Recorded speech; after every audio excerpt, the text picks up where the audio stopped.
Okay. I'm going to leave, but I'll be back in a moment. It says we're live. Oh, we're back. We're back. Okay. So, guys, thank you for joining us.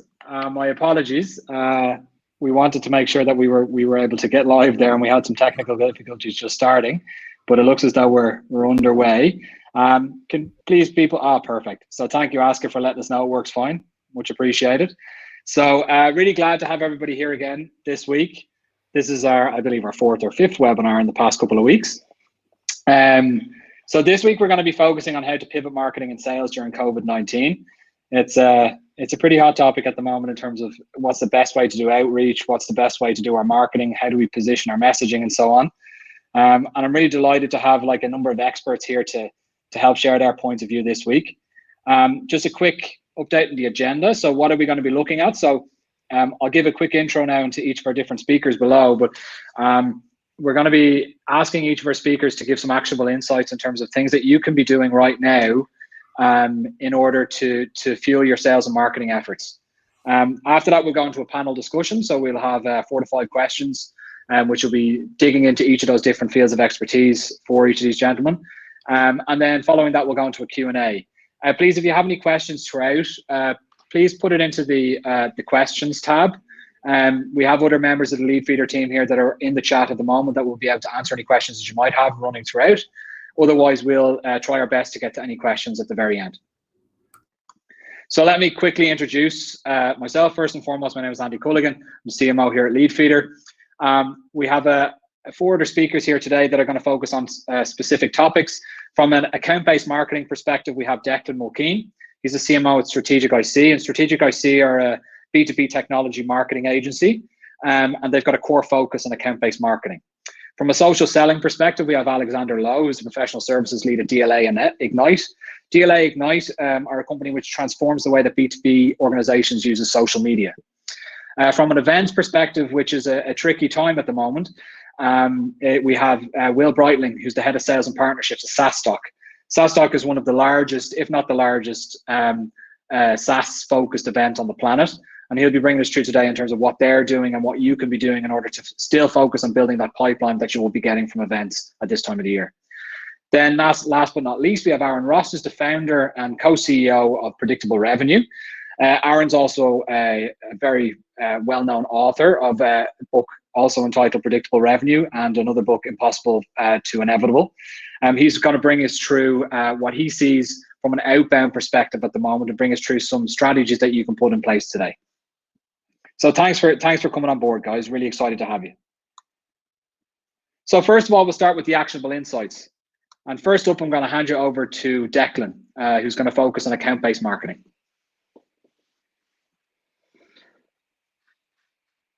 Thank you, Andy. Okay, so the question that Andy posed actually was, what kind of actionable tips would we recommend with regards to account-based marketing in these unprecedented, uncertain times? And so I've kind of summarized them. Rather than 2, I've actually summarized them in 3, actually, as you can see here on the screen, which is number 1, review your ICP, which is your ideal customer profile. Number 2, I'm going to talk briefly around how to audit your sales triggers, and finally talking around data, which we believe is the foundation of any successful ABM program. So review your ICP. What do we mean by this? Well, the question you need to ask yourself with what's happened in the last 8 weeks, 12 weeks is your ICP still relevant? Are those companies that you work with and you prospect, are they still relevant? Can you still work with them? Are they still active in the market? So in our case, for example, we're an ABM agency, as Andy said earlier, and obviously we target technology companies. So the question that we've been asking ourselves over the last 8, 12 weeks is, are those tech companies still relevant? And the answer is, in the majority of cases, yes. Because we're targeting cybersecurity, we're targeting cloud-based computing, we're targeting edtech, and many of these sectors are still performing very strongly. So what we'd recommend is that you look very closely at your ICP, you look to see which sectors within your ICP have been impacted, whether it's positively or negatively. There's an awful lot of information out there now on trends from Google and from other vendors that are showing what's actually happening in the market. And then what we'd recommend is that you actually look to see which one of those ICPs are actually active in the market now, and then you adjust your ICP accordingly. So if I just give you one brief example, obviously everyone's using Zoom at the moment, and obviously security is a key thing. So one of our clients, obviously in the cybersecurity space, they're obviously now working really hard to kind of push out cybersecurity to home users as opposed to corporate users. So there's always going to be an opportunity in any downturn. And so I think the key message for you here on this call really is think about your ICP, think about the relevancy, and think about how you need to adjust it in these times. The second part obviously is your sales triggers. And so these obviously everyone, is very familiar with this term now in terms of what is it that actually drives a sale?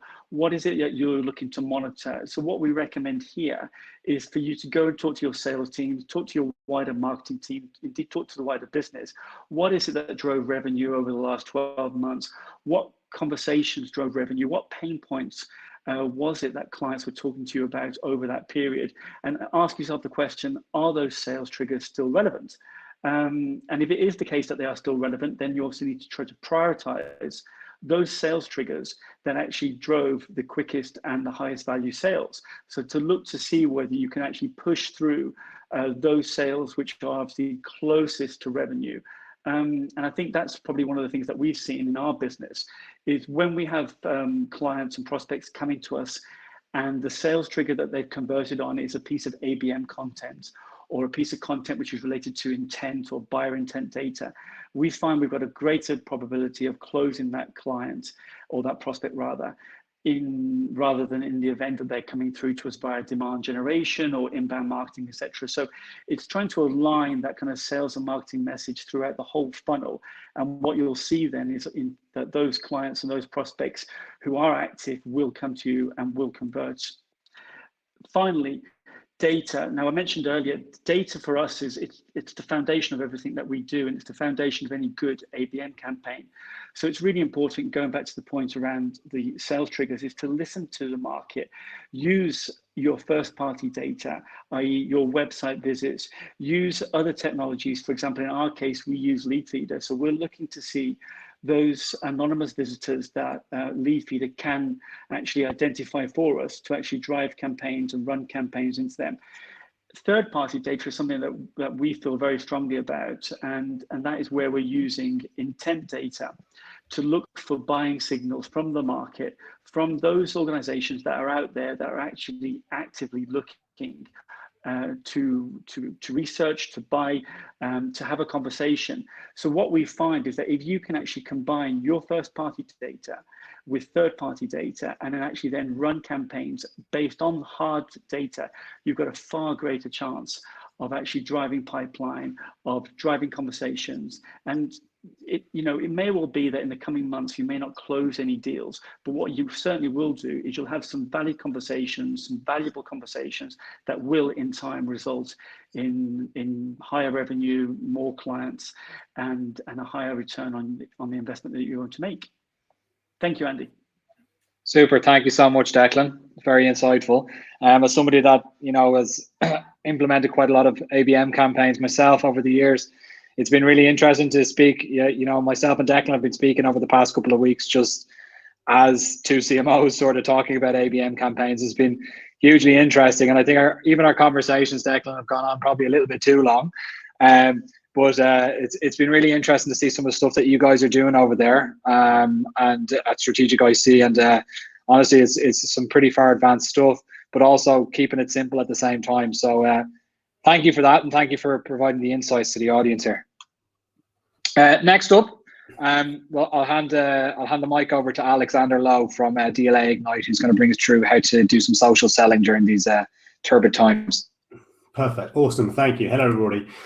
So first and foremost, what is social selling, which we get asked a lot. And in simple terms, from my view, it's sales and marketing for the 21st century. But it's how do you use social media platforms to start business conversations with prospects, to maintain conversations with your existing clients. This isn't an and/or conversation. This is about augmenting what is already in place in terms of your pipeline and revenue generation. But as Forrester says, even before COVID-19, there was a lot of noise on social. The traffic on LinkedIn has just gone through the roof. So how do you maintain that conversation, or how do you elevate yourself outside of the noise that is already online? And what we need to consider is the complexity of the internal buying process. So this was released by Gartner last summer, and what we see here is a typical B2B high-value complex buying process that the internal organization has to go through. And if you consider that LinkedIn now says there's on average between, I think, 5 to 7 influencers or decision makers per complex transaction, where each of them are going through this typical internal process, there's a lot of things that can go wrong or go right for you around that. And then more importantly, everywhere that is blue is where online impacts this. And if you make it easy for someone to buy from you, they are more likely to buy from you, and there is likely to be a higher deal value, and that relationship is going to remain longer. Now, notwithstanding everything that is happening right now, sales is still happening, deals are still going through, and this process is still going to be in play. But of course, we've all been forced to go digital, go online in a matter of weeks. So what can you do to start to take advantage of the situation where now, actually, dare I say it, you do have more of a captive audience, because we're working from home, we're online, and we're on LinkedIn. So one of the things that we need to consider is your personal brand. We need to consider that now we cannot have face-to-face meetings physically, as it were, for the time being. Your brand is how you project yourself online. And I like this quote from Bezos, because it is when you leave the room, or the virtual room, this is what you stand for. And what we need to consider is that when somebody meets you online for the first time, it could be LinkedIn, it could be when they put your name into Google, who are they meeting? Are they meeting you, the person, or are they meeting another sales rep, another AE, another RSD, whoever it is? Because I guarantee that when you troll LinkedIn, when you troll social media platforms, you jump to conclusions about people before you even met them, and the same thing applies to you. So in the current situation, what you need to be projecting is you are talking to your next client. You are not talking to your next role, and you need to be talking in a way that is offering help, that is offering insight, not that you're there just to sell. So what might that look like in the real world? Now, I'm going to try and not break the screen, so hopefully screen share too. There we go. So that's not ideal, but we'll try and work through it. So what we want to consider is your LinkedIn profile is that front door. So we need to make sure that you've got a banner up here. We need to make sure that you've got an up-to-date profile photo. I do not want to see job titles here. I want to see what you do in terms of talking to your audience. So back to that point, if I picked up the phone to any of your client base, how would they describe to me what it is that you do?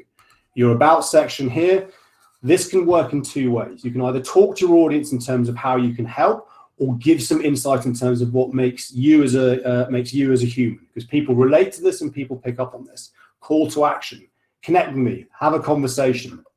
Featured section. This has been rolled out globally now. This is a great way to promote relevant and contextual context. So make sure that you are using this. You can add video, you can add links, all sorts of relevant content. Then we want your experience section. This is, again, I don't want to see how good you are at making sales or hitting club or hitting quota. That doesn't help your audience think differently. I want to understand what it is you can do and how can you help me. Because even though there are 675 million people on LinkedIn, when somebody lands on your LinkedIn profile, you are having a one-to-one conversation with that individual. So talk to that person in a one-to-one environment. The other thing that you need to be doing and considering is you need to start to drive engagement so that you are fishing in the ponds where your audience is. So there's two ways that we can do this. You can curate your news feeds so that if you're looking at content and you're not interested in the content you are seeing, unfollow these people. But more importantly, you need to improve your news feed. You need to start telling LinkedIn what it is that you are interested in and start to engage with those individuals, these hashtags, and the content within that. Because everything that you are seeing in your feed is based on your behavior. So go and find where the conversations are, where your, as Declan was saying, your ideal customer profile, find out where they are on LinkedIn and go and start having those conversations.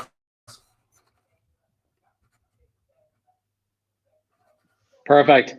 Thanks, Alexander. I just need to get into my LinkedIn profile now and take my job title out of there real quick.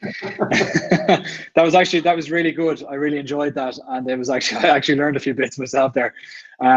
Okay, perfect. Thanks for that. Again, Alexander, that was really, really interesting. And definitely some good key takeaways there. Next up, we have Will from SaaStock, who's going to bring us through what they're seeing from an events perspective at the moment. Yeah, cheers, Andy. So obviously the conference industry, it's probably one of the most hard hit industries in the world at the moment, both from the organizers' perspective, but also from the customer's perspective. It's been a great source of lead generation, demand gen, thought leadership, brand engagement. So we've kind of, as a company, SaaStock, we've had to pivot. We've had to look at our own, everything that we do, whether it's from sales, marketing.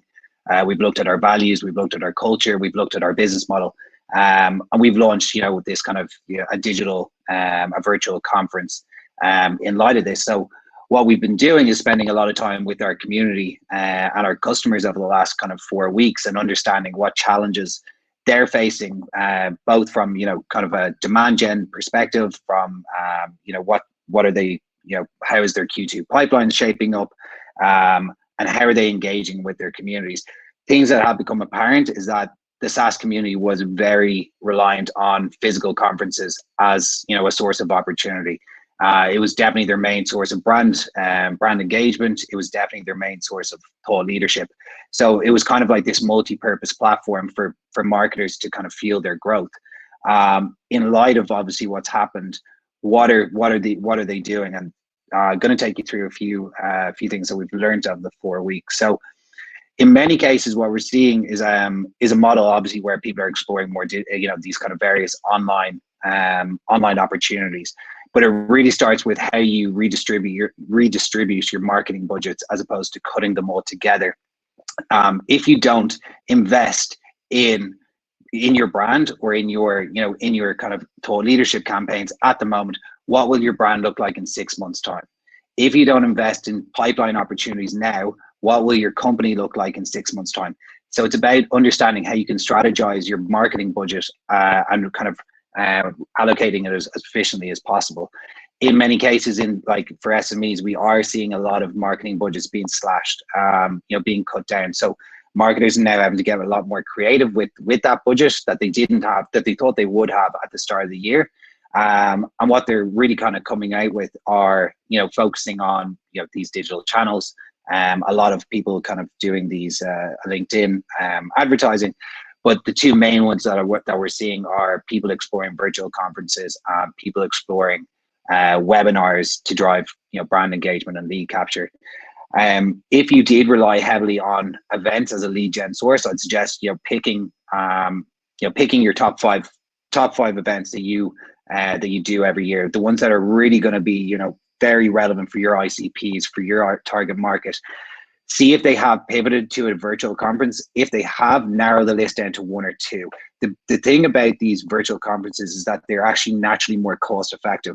You're saving money on travel and accommodation, but the actual cost of getting involved are much cheaper. In regards to webinars, I've done about 100 customer calls over the last 4 weeks, and I can honestly say that I'd say about 80% of them are all looking at webinars at the moment as a platform to drive brand engagement. That means that it's a hugely saturated market. On your LinkedIn feeds, you're going to be seeing so many more webinars coming out all the time. How do you differentiate? How are you driving engagement? Get creative, get thought-provoking. It's really, really important. So just a bit of info on virtual conferences.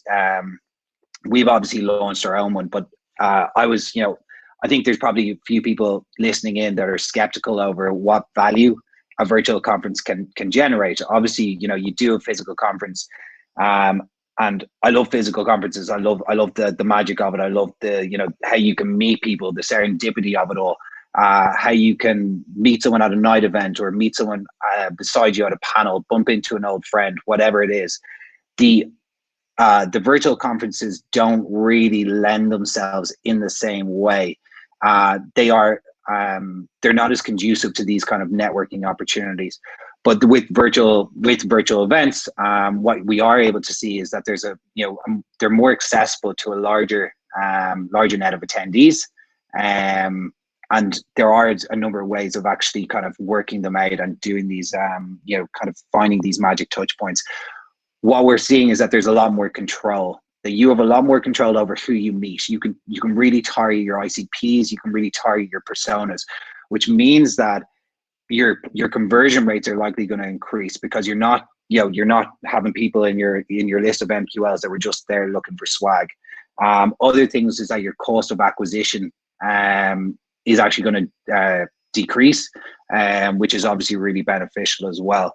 So I think ultimately our virtual conference is going to take over from offline conferences. I don't think so, but I think that post this kind of pandemic, we'll see a hybrid model because of all the cost savings, because of these controls that you can have. I think just lastly, revising your marketing strategy and shifting your offline marketing budget online. It's not only a way that you're going to be able to retain your customers, but you're also going to potentially be able to gain a lot of new customers because of so many people that are now using the internet. Internet usage is up 50%. So, cheers, Andy. Thanks, Will. That was really good. I think, I'm really interested to see how this virtual conference is going to go. I think there's one special thing in the mix now, though, Will, is that people don't have a choice. It's either that or nothing. And that is going to put a pressure on, first of all, the people that are going to be attending to actually go, but also the vendors that are providing the software to provide these virtual conferences as well. That makes a big difference. Definitely. I like, to be honest, I think that the world was going to be going this way anyway. COVID has just accelerated the need for it. But yeah, kind of interesting to see how it goes. Absolutely. Sure. Thanks, Will. Okay, next up we have Aaron, who's going to bring us through some outbound tips, actionable insights for what you can start to do right away from his point of view. Thanks, Aaron. Yep. Okay, great. Let me just fast forward this. All right, so I think a lot of this, I'm going to echo a little bit of some prior comments around kind of revisiting, I would say almost going back to the drawing board with who your ideal customers are. A lot of this may or may not have changed in the last month. Or even if the customers are the same, the problems and messaging may be different at this point. So really the best way to do that's not with a survey. It's really going and talking to a few of the customers. And like the advice I find myself giving to C-level executives, managers and so on is making sure you're getting on calls with customers, sales calls or partnership calls, or just talking to them, kind of keep your ear to the street. For a while, like things were changing almost every day. For now, it seems like it's settled in a little bit, but that is going to change at some point. So there's nothing better that you can do to stay on top of how you should reposition a company or a marketing campaign or sales campaigns than to just be on calls with customers or prospects or people relevant to basically your business. I think there's this interesting trend. Let me see if I got the slides in the wrong order. No, that's all right. So, the world's more connected. And so what happens is when something works, it spreads faster than ever. COVID's accelerating things again because it's this global issue. And so, virtual conferences. And by the way, I'm excited to be, I believe, speaking at the SaaStock one. And also we're having our own in late May that hopefully we'll do something with SaaStock as well on. Virtual conferences is one. In the sales world, sort of COVID-related messaging is another, where with a lot of salespeople and outbound prospectors, everyone started using kind of like a very similar phrasing around the COVID issue, and a lot of these emails started to sound the same. There's a guy named Jeremy Donovan from SalesLoft who did a really good LinkedIn post that said, basically, all the emails I'm getting these days sound the same. They all say, copy paste sort of like, hey, during these times, with COVID going on, They basically all sound the same, as everyone was seeing the same messaging. And the great thing, when something works, it's great, you share it, but unfortunately then when something gets shared faster than ever, everyone starts copying it, and then it stops working as well. So this is kind of like the beginning of the end of copycat success. You'll always be able to copy things, but really what's needed is for people to not only just, I wouldn't say copy, but learn from others and not stop that, but really do that. And even more importantly, find your own voice. So if content isn't a commodity, and again, or virtual conferences is one example, or webinars, but content in general is a bit of a commodity. What's not a commodity, what can't be copied, is you and your voice, whether it's your company's voice or you as a person. And what does that mean? You know, part of it is style, part of it is what you talk about, part of it is the way you talk about, can be visual. There's a lot of ways that you can express yourself over whether it's video, written. Like for me, I know kind of a thing I've always done is I write all my emails in lowercase. I don't use capitals. I have lots of kids, which informs my writing, and if I do videos or pictures. You know, everyone's got like a style, and the way to really develop that is to practice. Here's some really simple techniques. If you're creating some content, so it could be a blog post, it could be an email, and whether it's internal, external. Imagine one person you're writing to. So if it's a marketing newsletter, like really pick one person you're going to write this newsletter to, this email to. All right, so when you pick one person, it really helps you write an email that's more human. Because when you just kind of write a generic message, it just sounds generic. So write that with one person in mind, or imagine that you're at a cafe talking to them. Basically, you're saying things and write down what you would say to that person in person. Then read it out loud. See if it sounds awkward. It will help you catch awkwardness. And if it sounds like you. And the last step is send it to your phone, because so many people end up opening these things on their phones now. Just make sure it's readable. Right? So there's some really simple techniques around your voice, because people want to connect with other people. There's so much content, there's an overwhelming amount, but what doesn't change, what will never change, is people wanting to connect with other people. And it's these other kind of like little subtle things that make you stand out as a person. And whether it's like a certain emoji style you have in an email, again, or maybe you have a certain kind of pictures or video style. And then ultimately, like, this takes practice. So if you are in sales, for example, or you're an entrepreneur who's selling, and you're reaching out to, you need to reach out to 1 or 2 or 5 or 10 people a day, just got to keep practicing this, and being okay with, hey, I'm going to try some things that might feel like I want to try something different. Like I want to try a video, but am I going to look bad? So maybe I better not try that. No, just try it.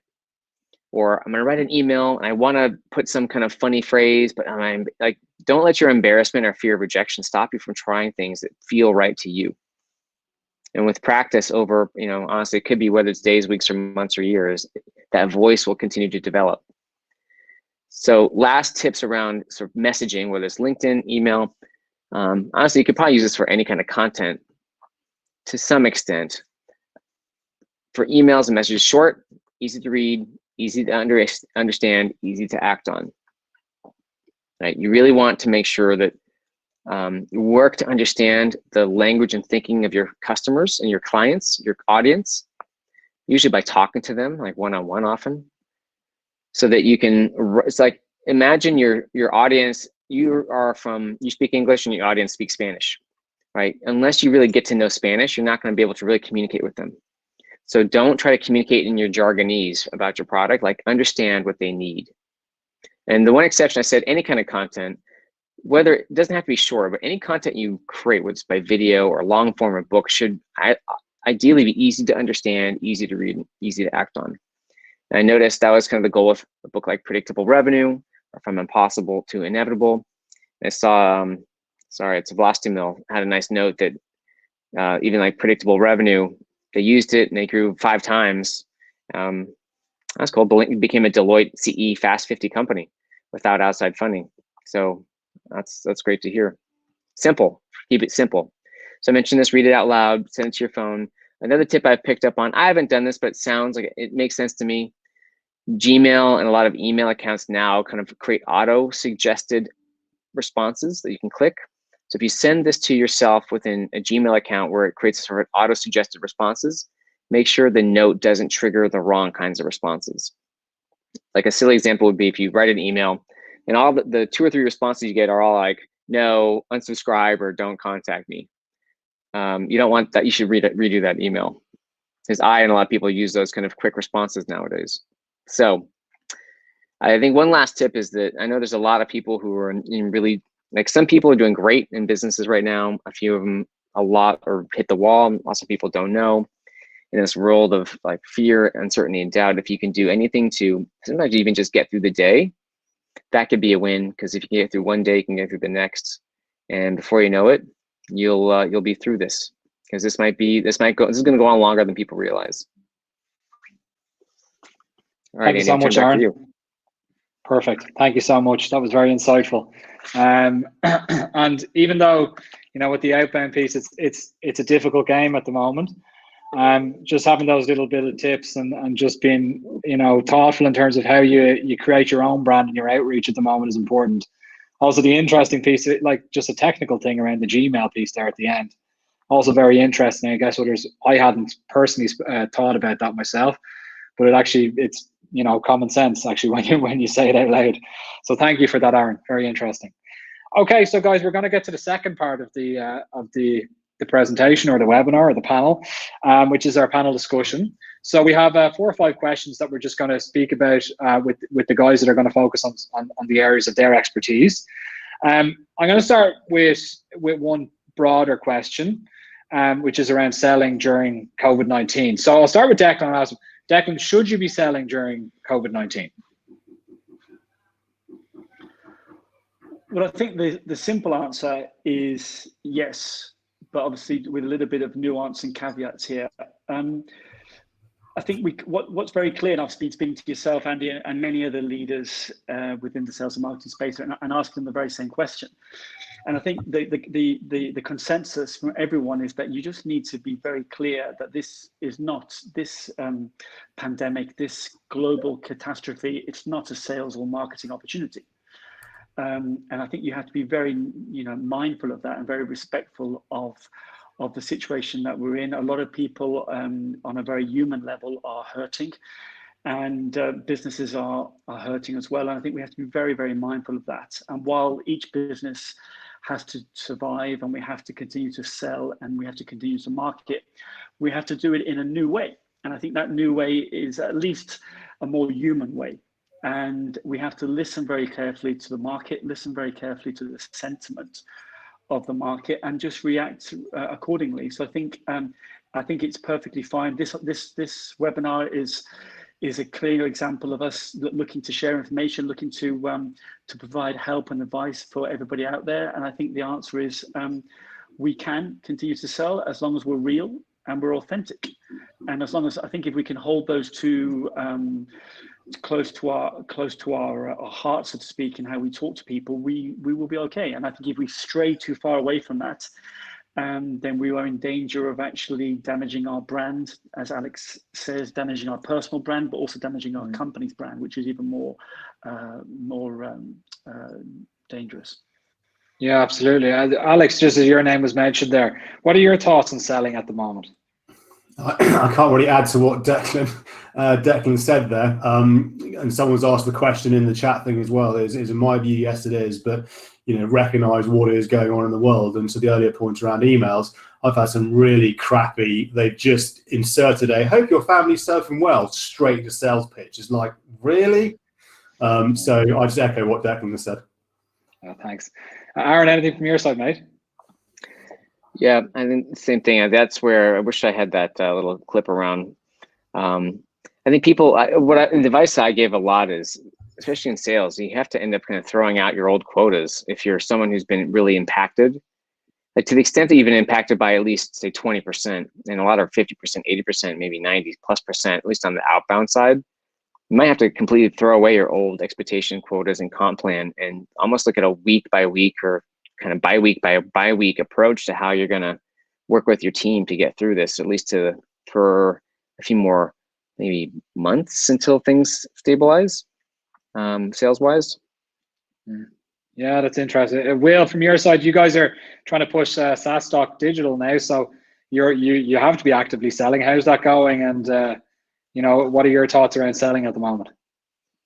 Yeah, I mean, I think it's a really topical question at the moment. Obviously, for our business, it's a survival thing as well. We obviously have to sell, but it's about how do we sell and how are we engaging the market, and are we I think for starters we've looked at what our community is and kind of going first of all to our community as a first option, as opposed to the heavy kind of outbound stuff.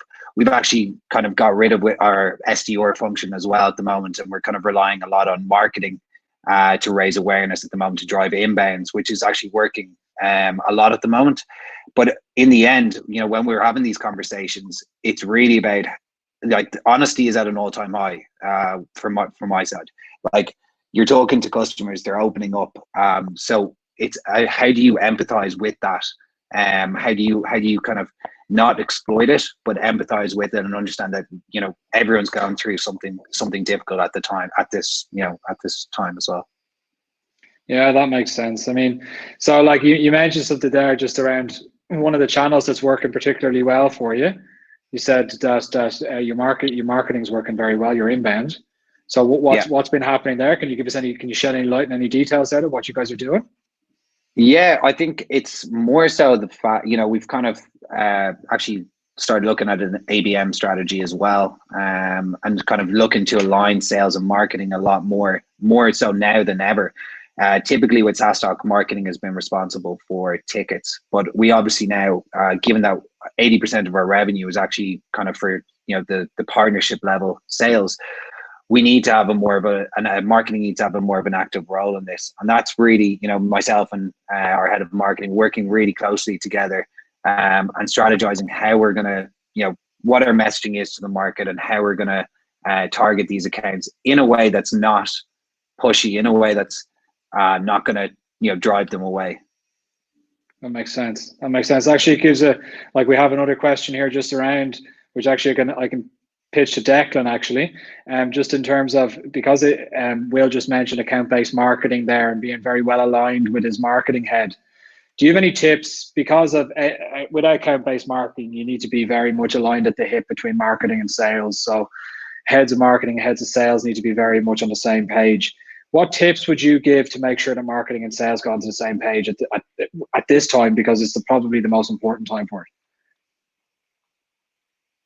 Well, I think that this, what's actually happening at the moment is a real accelerator of that kind of whole sales and marketing alignment. Obviously, ABM cannot work in a vacuum, and obviously ABM cannot work if marketing is only working on its own and obviously passing leads or passing opportunities along to sales and saying, hey guys, get on and make a few phone calls. It just doesn't work. And Andy, you've been involved in ABM for a long time as well, and you know that. So I think this is a real opportunity for sales and marketing to come together with the wider organization, because one of the quotes that I like most about ABM is the fact that ABM is more important than just sales and marketing. It's the whole organization that has to pivot around this, from customer success through to operations through to even the C-suite.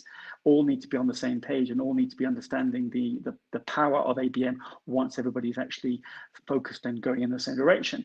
And I think the one message I'll probably say is the fact that you just need to up your game in terms of communication. You need to significantly increase the level of communication between the teams. And in fact, just try to bring them together as one team as much as possible, whether that's through regular meetings, regular catch-ups, regular Slack, creating Slack channels, looking for opportunities where sales are passing on those stories to marketing. And I mean, I'm fortunate because I've been involved in sales and marketing for 20 years, and so I've had both hats. I've been out there in the field, and I've got the scars and I've got the war stories from having to sell. So I'm fortunate that I can actually have that kind of double kind of look at things, but not everyone has. And so the more that you can hear those stories from sales about what works, what doesn't work, what they need, what kind of collateral, what kind of content, what kind of conversations they need, the more success you'll have. And the last thing I'll just say about that is using some technology such as Databox and similar kinds of technology that can kind of create a dashboard that everyone's kind of all pumped together and everyone's working on the same data in terms of looking at how things are performing is a good way to kind of unite sales and marketing. Absolutely. I'd be interested to hear, Aaron, from your perspective, what's your view on that, having worked with a lot of organizations? Yeah. Well, first, let me focus on the sales marketing thing. But I know there's a lot of questions in the chat around like outbound. But for the sales marketing alignment, in fact, we just did a section on this in the Impossible book. So really, I think the three things I find myself going back to, one is you do need, if it's relevant to your business, right, inbound SDRs and outbound SDRs. So inbound SDRs respond to what inbound leads and sort through, qualify, pass the right ones to sales. And that really is the most essential bridge between marketing and sales teams if you're in B2B. So outbound SDRs do prospecting. Again, if that's a fit for your business, it's a completely separate job. One of the biggest mistakes are companies that have these junior sales development reps do both inbound lead response and outbound prospecting. Huge no-no. So that's one thing, that bridge. The second thing is having one head of revenue. So usually that's a CEO and you have a head of marketing and sales. The problem is they don't get involved enough to make sure that that they're synced. And one of the main things that need to sync is how is marketing comped and measured, or measured and comped, or metriced, because the main metric from marketing, again, just from SaaS companies, product companies in general, should not be new leads, should not be MQLs. It is basically the number of sales accepted leads or sales qualified leads, however you want to measure that. So one of the biggest problems is when marketing is measured on a metric that sales doesn't care about. So you have to have a metric for marketing that sales cares about, SQL, SEL, whatever your version of that is. So that's how you kind of, and plus all the communication, right? So that's how you sync them. Separately, just quickly on the outbound channels, a bunch of them. Depending on who you are, right? Phone, email, LinkedIn are the big three. That balance, that shift varies a lot based on if you're going enterprise, small business. Now there's just been a lot of turmoil the last month because phone worked, and then during all the main panic about a month ago, phone stopped. No one picked up their phones, but then people went home, or some people in the office who pick up their phones a lot, and then people at home, you don't have numbers. So there's a lot of just, no one really knows. So you always still have to go back to, you can't stop selling. I think it was Will who mentioned this, right? It's not about not selling. It's about selling in a way that's respectful. You can sell and reach out to people in a way that's respectful, or you can sell and reach out to people in a way that's basically rude and unempathetic. And it's up to you and your market, this kind of having the confidence and courage to try things on your own. And whether it's in LinkedIn primarily, email, or phone, to see for your customers. Again, it can vary by geography. What's responding for you? No one knows. This is the year. The word for this year is unpredictable. Absolutely. I mean, that's you've mentioned a couple of different outreach methods there and different channels and so on that could be looked at. Alex, from your perspective at the moment, what are you seeing as the channels that should be focused on, even from a social selling perspective? It's a question that we get asked even before any of this was happening, and it's kind of the wrong question. Your audience dictates what channel you should be on, and that's what I was saying at the beginning. The social selling isn't and or, it augments everything that everybody is talking about. So primarily B2B is going to be LinkedIn and Twitter, but B2B recruitment, you need to be on Instagram. It could well be B2C, you definitely need to be on Instagram. You look at the way TikTok has changed in the last 3 months around, it's no longer teenagers. I only shared this morning on the BBC that there's now an 84-year-old granddad on there who's got 1.5 million followers and is TikTok famous. And it's fascinating. I'm on TikTok. It's fascinating watching how families are coming together, taking on the trends. It's all a bit of light relief. So your audience, there'll be people who want email. There'll be people who want phone calls. There'll be people who want to read blog posts, who want to listen to podcasts, who want to watch videos. And they may want to watch them or listen to them on the platform of choice. But it comes back to what we've all been saying. And we should be doing this beforehand anyway. Pick up the phone and talk to people. Have a conversation. What works? What doesn't work? What can we do to help? And Aaron was saying, people want to connect with people. And I'm seeing questions in the question box about how do I send an email and this and that. We've already said it. How would you feel if you received that? How would that make you feel? And I remember reading a blog post earlier. It was towards the start of everything that's happening, saying, has sales lost its way so much that we're having to resort back to sales as a human-to-human conversation? Is this where we've actually got to the point that we've forgotten what ultimately selling is? It's a people-to-people conversation. So your audience will dictate how and when they want to be communicated with. That makes sense. Yeah, absolutely. So that's also like brings to the point. So like Will had mentioned early on as well that your inbound is working particularly well at SaaStock. So like you've had to pivot slightly, and this is a channel that you're seeing work incredibly well. Which actual channels are you using right now? Are you able to share? Yeah, so quite a bit of, we've obviously got a large community. We're an events company. We bring a lot of people together. So kind of first out, is like email marketing has been working pretty well for us. And kind of,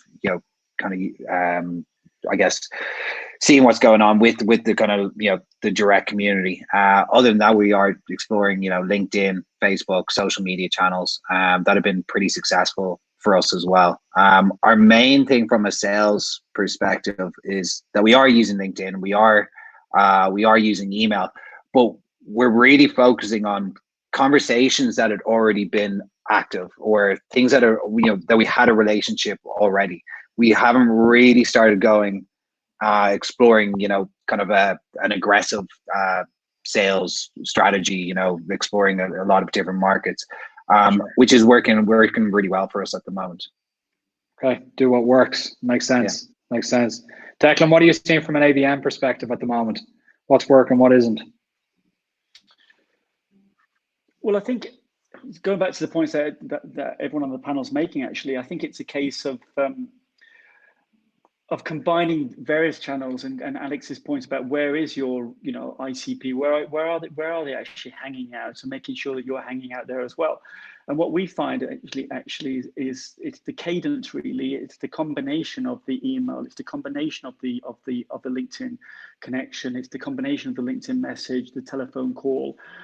It's bringing all those together actually over a period of days or weeks actually that you'll see will actually provoke a reaction, really. And it's not really one channel for us that's working. It's actually, and I think, people like HubSpot, for example, are putting a lot of work into kind of how to attribute, a sale. And there's an interesting element in the HubSpot enterprise solution that shows, what is the impact of your blogging strategy? What is the impact of your social strategy? What is the impact of your outbound reach?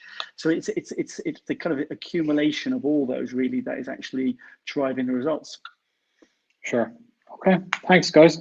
I'll go to Aaron. You'd mentioned a couple of times, Aaron, that, this is something that's probably going to be going on for at least another 5-6 months, maybe, for the foreseeable future. Should people start to build a strategy now for when things start to reopen again? Like, are you guys doing that, a predictable revenue, looking at, sort of the medium-term future? I don't know about reopening, because the thing is, who knows when things will reopen? That will probably happen sooner than when the economies turn around. Everyone's been hit and gun shy. So typically, I think recessions, at least in the United States, by the way, I'm in the UK now, so I don't know about Europe, but in the States, they tended to last from like 8 to 16 months.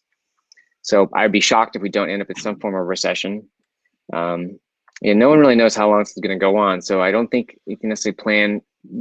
For most industries, most companies, you can't really plan for when people are going to start buying again.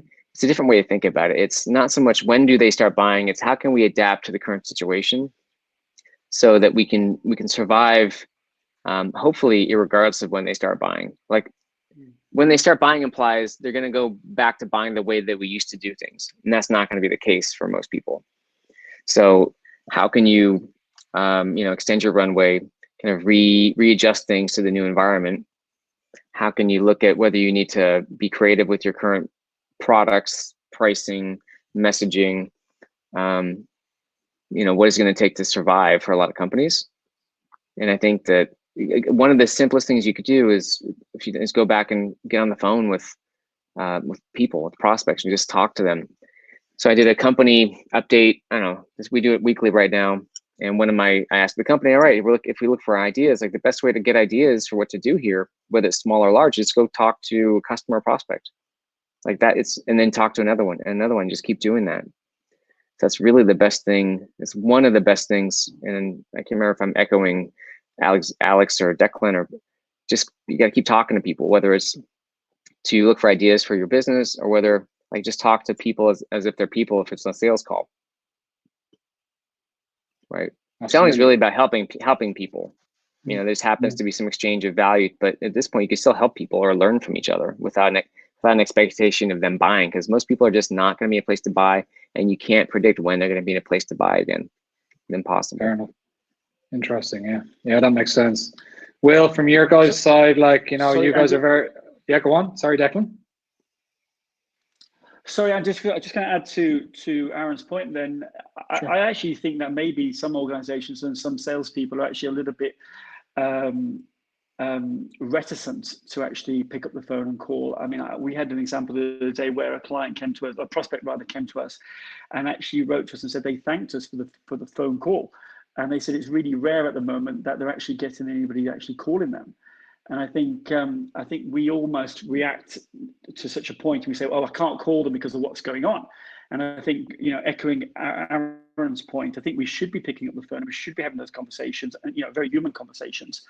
And I think we'll find that people will react very positively to that.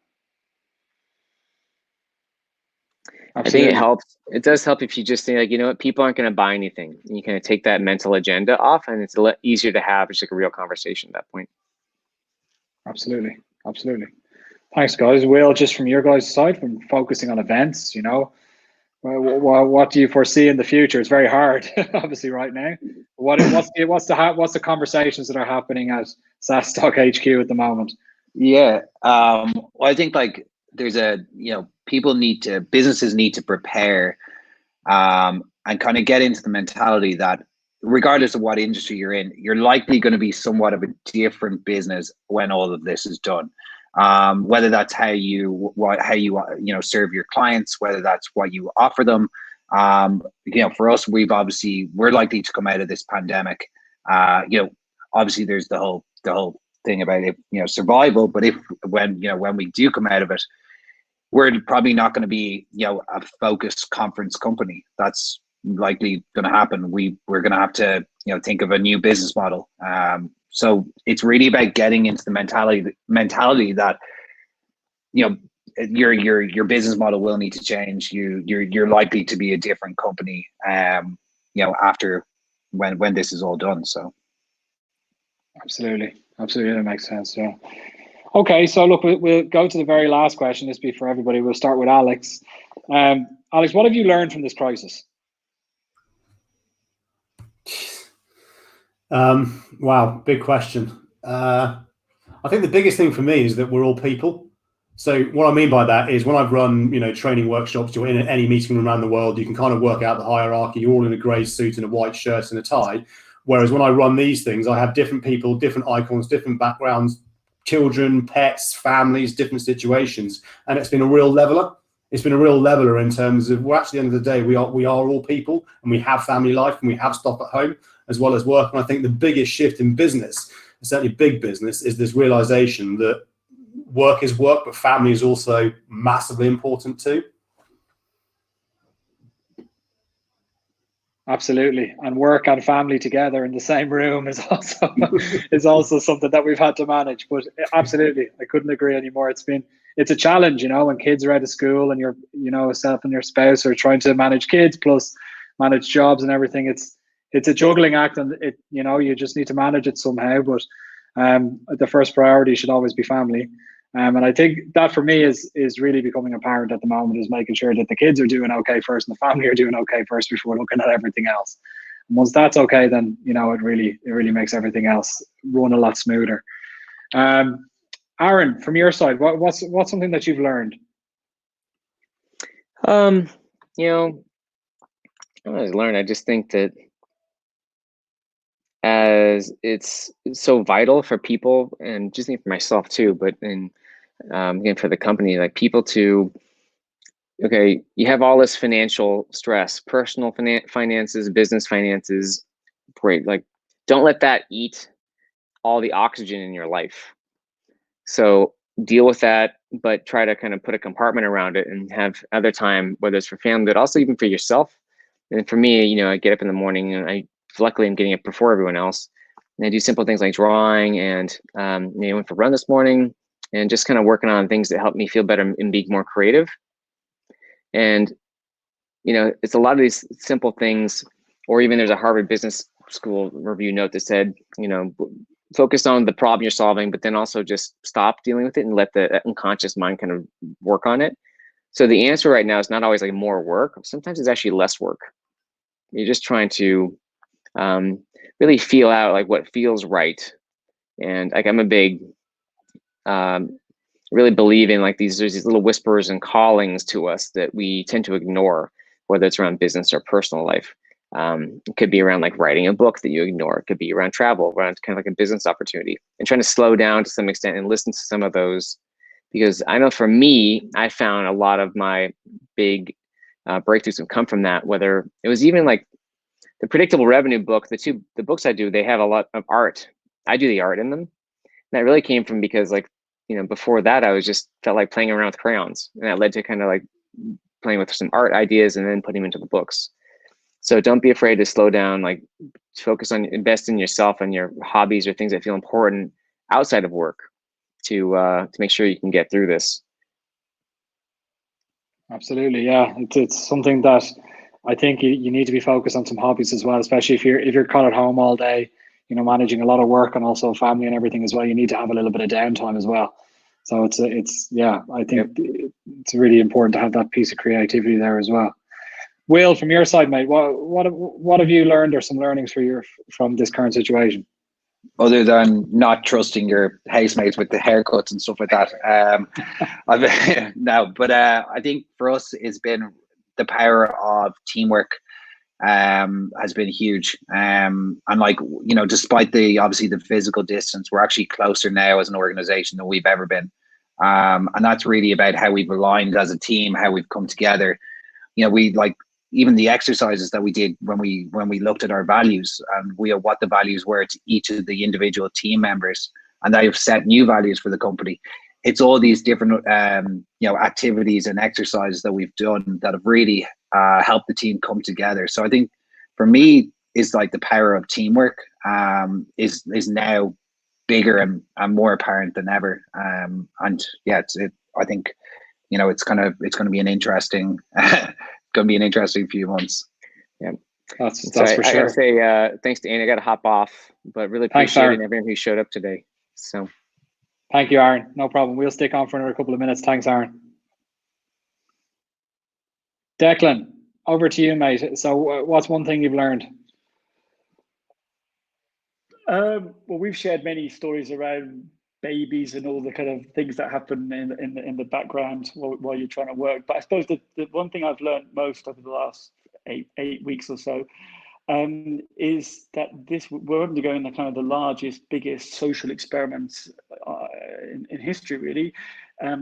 There's a before and after, obviously now, and I don't think anybody will be able to go back to the office after this, whenever normality returns, and not be allowed to work remotely, not be able to, you know, to have more flexible working patterns, not be able to be with their family more, not be able to pick up the kids and then work later in the evening. I think this has proven that working remotely, working flexibly can work, and organizations will have to approach and treat their employees in a far different way going forward. So I think that there is a positive that comes out of this, really. Absolutely. Yeah, from my side, I think it's really emphasized from a business perspective. It's about moving quickly, so being able to react to the situation at hand very, very quickly. I found a lot of people being in a sort of paralysis, not knowing what to do next. You know, honestly, like one of the guys on the marketing team at Leadfeeder said to me, yes, I said, oh, it's worked out well over the past couple of weeks, and sort of well done as well for, like, you know, focusing on a certain direction and helping us focus. And I said, honestly, I had no idea what the right way to go was. I just knew that we needed to do something. And I've seen that people have sort of stood still, and those people that are standing still they're the ones that are going to end up in trouble. Now, luckily, a lot of the things that we've done has actually worked. So these webinars, as an example, is something that worked incredibly well, you know. I wasn't expecting to get this quite an uptake as it has, and we'll keep doing them as long as people are still interested in them, for sure. But it's really showed me that you really need to be quick at pivoting, and change your direction on a sixpence. Really, really quick. But guys, we're at the hour mark now. We do have some questions. There's still nearly 250 people on. We can go to a couple of questions. Just let me double check if there's any at the very top that we can go to. Let's see that we haven't answered already. So let me see. I'll start. There's one about Leadfeeder, about working from home is clearly affecting Leadfeeder company identification. Is there any advice on how to handle that? So as a Leadfeeder customer, we'd speak with you directly. So if you're having issues there, please reach out to us directly. I've had this question a number of times, and I think Declan, you even asked me this question last week.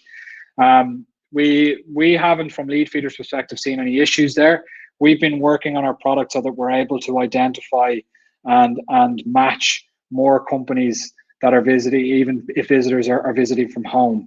We do some general matching there, which helps match company IP addresses to wherever the person is visiting from.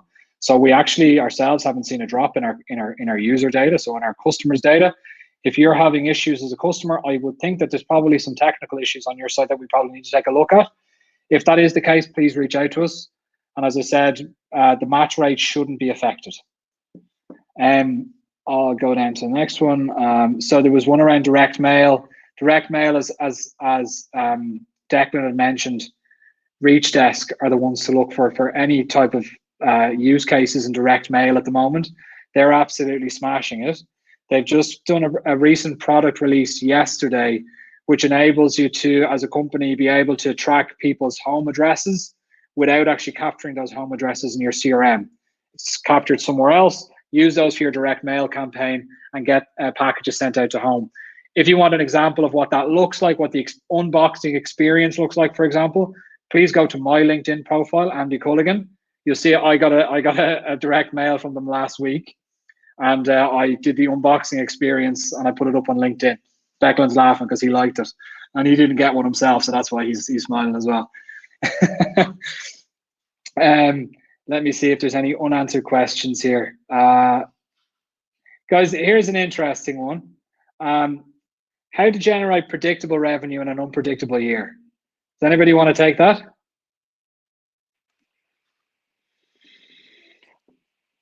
I'll start. Well, I think the key thing obviously is to find out who actually is active. Because if your target list is made up of, I want to target, the Fortune 500 companies, I want to target the largest pharmaceutical companies, I want to target the largest petrochemical companies. If these companies are no longer active or no longer interested, or because they're in shutdown or for whatever reason, then your sales staff and your marketing efforts will be wasted. So the more that you can actually use data, be it, as I said before, first-party data from software such as Leadfeeder, seeing who's actually visiting your website, using buyer intent data, the more that you can focus your efforts on those organizations that are in an active buying journey, be it very early in the journey through a research phase or much later in an actual vendor selection phase, the better chances you have of actually having some form of predictable revenue. Agree. I'm going to look at some of the other questions here, the most upvote. So there's one here, which is what change in marketing strategy is needed in COVID-19 situation for those in B2B SaaS? I can talk on this. I'm in B2B SaaS. You need to be relevant first and foremost.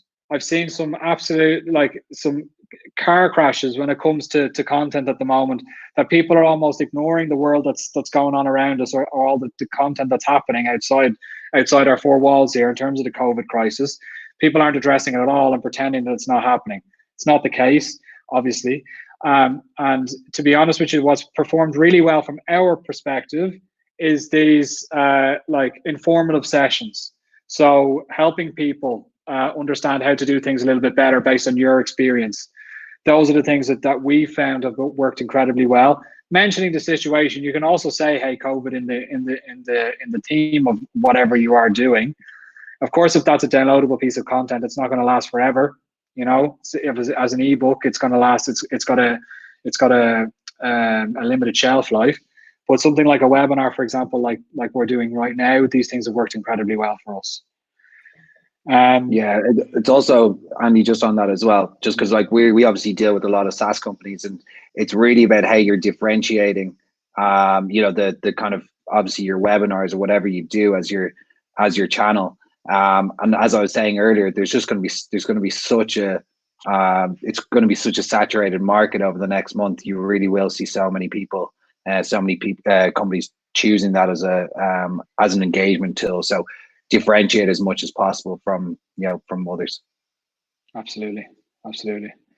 The next one here is cold calling or cold emails. Now, this one was for Aaron, but it's I think anybody here could answer it. Guys, anybody want to pick that one up? Cold calling or cold emails, which should be the focus? I don't mind having a go. I mean, the cold calling debate has been going on for as long as the social selling debate has been going on. Look, if it works in your market, it works in your market. In the market that I market to, it doesn't. Primarily professional services. We don't use cold calling. Now, of course, we have telephone conversations, but the whole point is, if you can engage in everything that's been talked about today, if you can engage in social and your content stands out, you are unique in what you're trying to propose. There's empathy and understanding in terms of the world that's going on. And you experiment, like Aaron said, you then go into the world of intent data. There's lots of platforms out there will tell you about who's talking about what, put that all together. The audience will start to come to you. They will start to come back. I saw that, I read that. You sound like someone who's sensible, that can help me in my time of need. Let's have a conversation. If you start to do that over time, actually you will be able to start to build predictable revenue. So every single piece of business that we have generated over the last 3 years has been inbound. It's been inbound or referral, through practicing what we preach. So we've talked on what the new normal is going to be. It's going to be very, very different.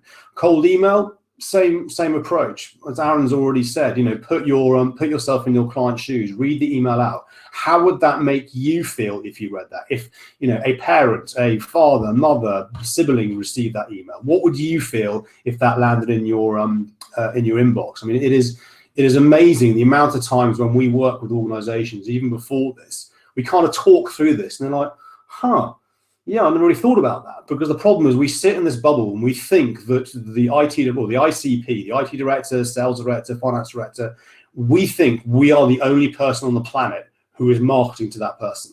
When we know that's not the case, they're getting hundreds of these emails on a daily basis, and you just become part of the noise that is out there. So from my perspective, yes, if that works in your market, but there are so many different ways and more effective ways you can use the same content to actually drive better business conversations. Fully, yeah, that makes sense. Fully agree. It really depends on your audience. As we said a couple of times today, there's no one thing where you say this is going to work and this isn't going to work. It really depends, and it's normally a mix. It's never really one. And Declan mentioned that earlier as well. It's never just a one. It's normally a combination, and it's also picking up the phone book and looking at who you already know within organizations now as well. It's reaching into your own network is something that I've found has been particularly fruitful at the moment, is making sure that you rely on old contacts, like see who you know and try to get in that way. It's probably the best way to go about it. John Gomez has had a couple of questions here, and he pointed me towards clicking the upvote button, which I did. So thanks, John. There, there's one question which I can answer first, is just what should SDR and BDR teams be focusing on? Should they be helping to reevaluate the sales marketing strategy and content creation, or just be emailing, cold calling? So look, I can only speak on what we're doing, right? So you need to look as well, and this has been mentioned a couple of times, what's your ideal customer profile looking at right now? Has the buyer changed within an organization as well? Has the persona that you want to be targeting changing somewhat? That will then tell you, hey, do I need to be looking at completely new stuff that I haven't been doing cold outreach to before? Typically, SDR teams will have like a call list of a bunch of companies that they've been trying to reach out to, stuff that's gone a little bit colder, the stuff that's still somewhat warm. So they're still going to have quite a bit in their feed anyway, which is somewhat warm, which they're going to have to keep on working over the next couple of months, right? Now, with that, what you want to be doing is, from a marketing perspective, is providing enough fuel across to them to be able to keep those accounts warm. So it needs to be a feedback loop coming from the sales or the SDR team in a way, not that they're guiding strategy, but they're giving feedback to the marketing team to say what type of content will hit home to these type of accounts. If the ICP has changed somewhat, then they need to then start creating new content the marketing team does, and that should be driven by the sales organization. Not necessarily from the SDR or BDR function because they're quite junior, normally from a more senior sales leader. But regarding completely cold outreach at the moment from a sales perspective, I think it's going to be very difficult. Even Will mentioned this early on that, you know, they're using already stuff that they have already sort of on the boil almost, or people that know the brand well. There's something that sort of we're preaching from a Leadfeeder perspective. If you are going completely net new searching, you may want to look at your first party data. Your first party data being the companies that are visiting your site. They're the companies that will know your brand already, and have your SDR or BDR team start following up with those based on the content that they're looking at. You can get that from using Leadfeeder, for example. We recognize the companies that are visiting your site. The second question was around, and this is for Will, what, I don't know if you can mention it, Will, but the software platform that you guys are using for your virtual conference, are you allowed to talk about that? Yeah, of course. So we are using Hopin. That's HOPIN.to. Yeah, so when, I guess about 4 or 5 weeks ago, when it kind of came to light that this was all going to happen, you know, and we had to pivot, we kind of did a lot of research on the different platforms that were available to the market at the time, and Hopin was definitely, for what we needed, was definitely the best choice. It was, you know, we wanted to recreate as much as we could from our physical conference and bring it online. And what that was around, you know, obviously we have very strong content, but we also have, you know, sponsorships and partners that we need to kind of offer lead gen and networking opportunities. So it is a multi-purpose platform. If anyone is interested in learning more about it, just reach out to me and I'm happy to do a call. Thanks so much, Will. Look, guys, I think we'll probably leave it at that for today. So look, please reach out on LinkedIn. If you have any further questions, please do let us know. A recording of this will be sent out directly after this. So in the next 10 to 15 minutes, you'll probably receive a recording. As I said, connect with us on LinkedIn. We'll try to get something out for next week as well, another webinar next week. Guys, thank you so much for coming on and sharing your knowledge here. It's been really insightful. And I hope people are able to walk away with some actionable insights there as well. Thanks, guys. Thanks, everyone. Cheers, Andy. Cheers, guys.